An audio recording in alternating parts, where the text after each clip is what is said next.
when your Minister of Basic Education tells you we're at 72% or whatever the percentage was, pass rate, she's lying. Or rather, she's deceiving you. What she's saying is that at the pass rate of 30%, 70% of kids pass. Now, I don't know about you, but that's not acceptable to me. It shouldn't be acceptable to anybody who is concerned about growing Africa's biggest economy. It should be of concern to us, and particularly for me as a black person who grew up poor. It is an insult to black people because the kids who are passing at the lower rates are black poor kids. They're not the kids at Westville Girls or at Kingsway or at Matric College. It's the kids in the poorest schools. Now, as I said to the kids today at these two schools, do you know about Inanda Seminary for Girls? Have you heard about Adams? Have you heard about Dube? Have you heard about the great black intellectuals that came out of these schools at the height of apartheid?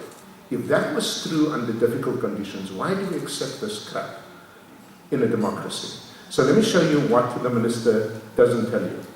You see that sort of darkish bar graph on the far left of each of the sets. That's what she's talking about when she talks about 7% pass. And this is grade 12, end of last year, right?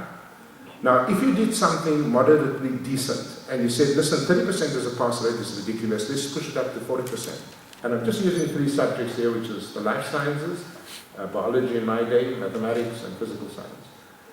Then you'll see that orange-looking graph, okay? So even at 40%, you're now dipping way below 50% of the kids passing. But if you put it at a level which almost any international test of achievement does, any university or school in the world does, which says at the very least 50% should constitute a pass rate. If you put it at 50%, you see something really scary. You see that less than a quarter of the kids who wrote the grade 12 exams in those 3 subjects, less than a quarter of them passed. We're not talking 60 and 70%, we're just sort of saying, you know, half the stuff that was examined in each of those 3 subjects. Now, if you applaud like those idiots who sat around Minister Mutshekga when she announced these results, these are mainly politicians, obviously, and wannabe politicians, and people who don't think. Then you applaud the 30%.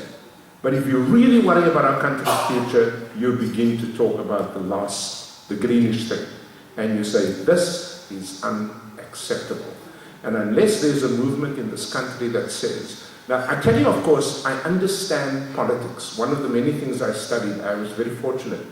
We have a core curriculum at our university where all the first years, every single one of them have to grapple with 7 big questions. One is from astronomy, question from nanotechnology, a question from history, which I teach to all the 5,000 first years, a question from law and ethics and religious studies. So we teach them to think broadly. Now, once you begin to think broadly, okay, you begin to understand just how serious all of this stuff is for the future of our country.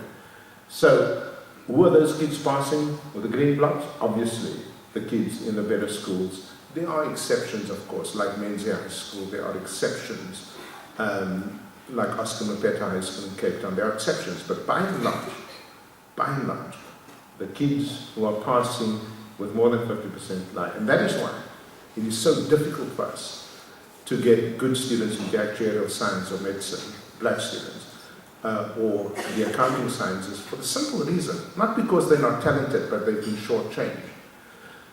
So how do you get this right? Everybody sort of asks me at these different talks, what is it we need to do?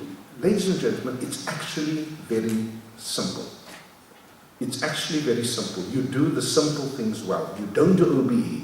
You don't do CAPS. You don't do all this crap that is a distraction from doing what the school should be doing well in the first place. So how do you run a school? As I said, I'm teaching a master's class. I have MECs, former MECs in this class. I've got people who sort of say, listen, we think we screwed up.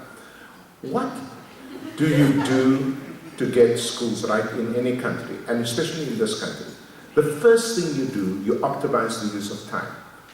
In other words, you make sure as at Menzies. When I came into Menzies, I was, one of the many things I was trained in was anthropology. Oh, let me just mention the politics side. The politics side is the minister needs to look good. Any minister needs to look good. I understand that.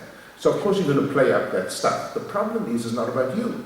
It's about the children and their future. So while you might look good in a cabinet Lekotla, the country looks bad. And how does this show up in reality when the international tests of achievement come in?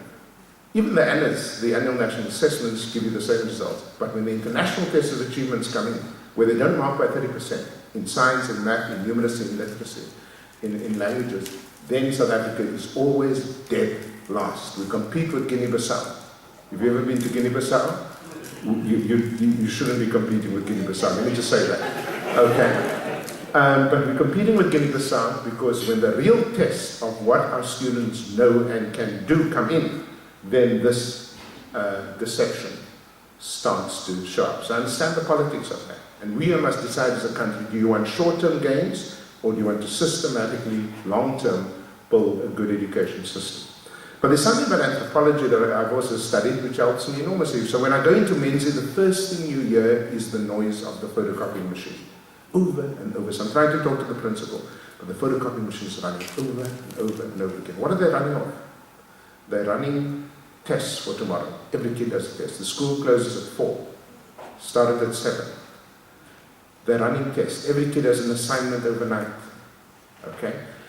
Every teacher is busy. I haven't seen this in a township school for many months. Every teacher is busy. And you can see they didn't prepare for me because I showed up unannounced to some extent. I just called the principal. And those kids are immaculately dressed. And the teachers stay till 4 o'clock. And the kids. So I went into one of the homes of the children. And my goodness me. If education doesn't get the people of that section of Mlazi out of their economic stress, then nothing will. Nothing will. So people say to me, why are you so concerned and passionate about education? It's actually quite simple. Because in my own home, in a council house in the retreat, I saw that the way out was the insistence of my parents that you not just go to school, but you do well. And that, for me, is why we should be worried. You're not going to turn around the economy without education and skills. You are not going to do that.